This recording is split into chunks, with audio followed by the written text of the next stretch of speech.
basi mwana mulenzi ono asitandikidde eno Masaka kubate nga yeekubira omulanga ye mwana mulenzi oyo gwe bayita Zulanda bw'oba tomumanyiiko mwana mulenzi oyo Zulanda yasobodde okuba ate nga loopye omukulu Bebe Cool yasoose kwekubira mulanga ng'agamba nti omukulu Bebe Cool yamukolera akayimba kano bakakola n'omukulu bamuyita Big Nash era nga basobola okuba ate nga bakawandiika ne bakawa omukulu Bebe Cool mwaggwa 2020 nga gutandikaawo awo ne we twayingira covid akayimba ne basobola okuba ate nga omukulu Bebe Cool bakamuwa akayimba kowulidde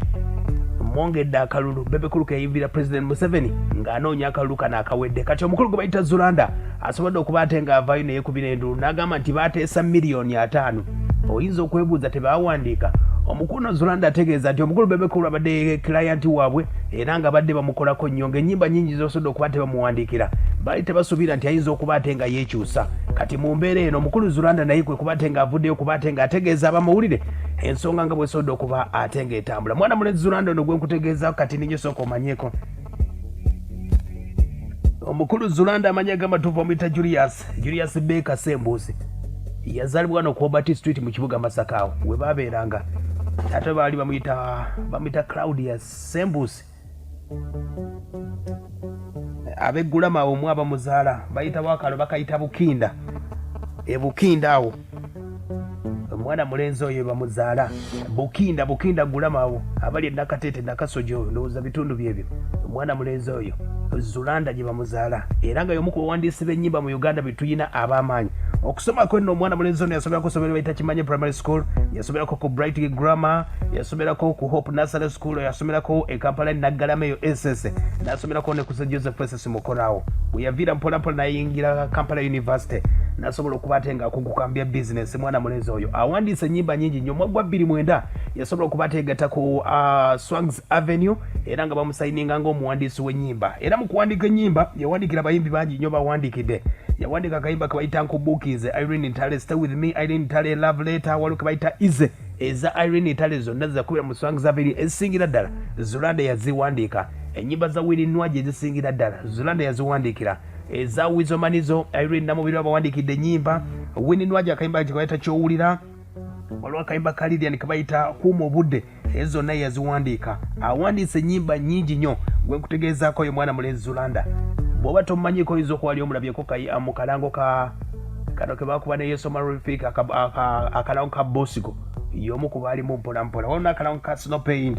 omukulu oyo Zulanda gwe nkutegeezaako kati yasobodde okuba ate ng'akuba emmeeza ng'agamba nti omukulu gwe bayita Bebe Cool omwaka mulamba tabawa kasente kaabwe mu mbeera eno omukulu Zulanda wuno ng'atubuulira embeera nga bw'etambula bino byonna byatandika biti omukulu Bebe Cool akyagaanye okusasula akayimba ke baamuwandiikira n'ayimba sooka owulire kyannaku nnyo nti ndi wano ku muganwa gwa kubanja nze nawandiika akayimba ka nkongedde akalulu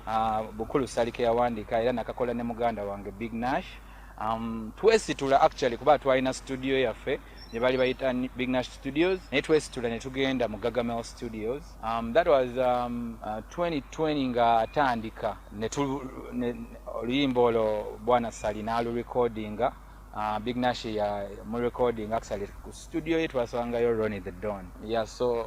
producer Ronnie actually because producer Ronnie I think is different naye gwe twasangayo so basically ne tukola wako oyo naye nga before nga tetuna mumaliriza wako banga tetuna beerako na kyetukola twakkaanya era nga parties zonna za agreeing at a certain amount whereby amount was 50 million. Haya basi ndozo zuulidde $5,000,000 bweddu zibaya bawandiisiza akayimba ako nga kuliko production n'oku byonna okuba ate nga biggwera mpola omukulu gwe bayita Zulanda ayongerako n'ategeeza nti agezezaako okubanja Bebe Cool ng'ayita mu nteekateeka z'okkuba essimu ne ku mitimbagano egy'enjawulo okuyita ku Twitter ku WhatsApp yonna just afuna ka blue tick Kanaidi Kenzo kagamba nti Bobi Wine yayita muddamu blue tick yafuuse blue tick kati omukulu gwe bayita Zulanda agamba nti Bebe Cool agezezaako kumukubira amasimu bikyaganye okuva nga bayingidde covid okuva mwezi ogw'omukaaga abanja ne Bebe Cool kyeyekwasa agamba nti akayimba bakakuba ekikono bayisawo ka Ronald Mayinja nange tebannampa nsente Zulanda wuno akyatugamba saawa zino tekikyali mu nkweko ababyaggwa dda kulonda kwaggwa campaign zaggwa era zezo ze twali tubanja byonna nga biri involved na omukulu naye yama n'agamba agenda kikola bayo omukulu ntegeeza big size yaman naye obudde bwayitawo wa in conversations WhatsApp nga kwegamba ye asigala atuwa maanyi for a long time tuuka mu campaign season nekitabuka ebyaliwo buli omu yabiraba siyinza byogerako buli omu abijjukira bikyali fresh on everyone's mind. Aya basi ye mukulu Bebe Cool asobodde okuba ate nga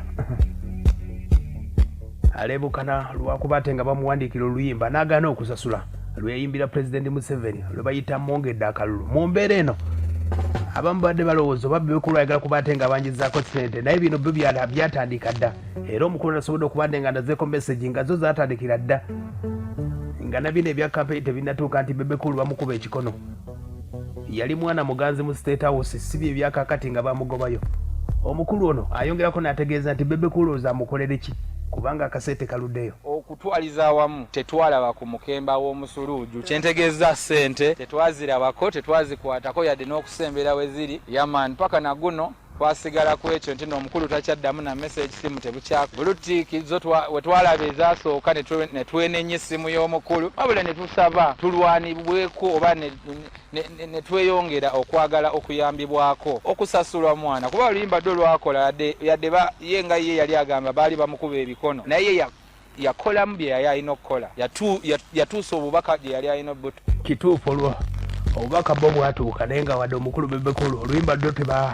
tebasobola kuba nti balusayininga basayininga Luyimba lwa Ronald Mayinja era akasente ye yakafunira ddala Ronald Mayinja mu mbeera eno yegiri omukulu Bebe Cool tetunafuna ddoboozi kuba ate nga atubuulira mu mbeera eno ye atugamba ki mwana mulenzi Zulanda ye agamba nti ayagala akasente ke miliyoni 5 bweddu ekituufu oyinza okubuuza miliyoni 5 Oluyimba bali balikodde President Museveni ne baluguza Bebe Cool Bebe Cool yagendayo n'asobola okuba ate ng'ennyimba nyingi ze bamuwandiikidde wali omwana mulenzi bamuyita Black Skin naye yavaayo nga acomplaininga ku bayimbi ab'enjawulo nga mwe muli ne Bebe Cool nti tasasula ennyimba ezo kati mu mbeera eno mwana mulenzi Zulanda mwana munnamasaka naye bw'asobodde okuba ate nga yeekubira omulanga mu mbeera eyo katulabe omukulu Bebe Cool oba anaasobola okuba ate nga addamu ye embeera bw'etambudde.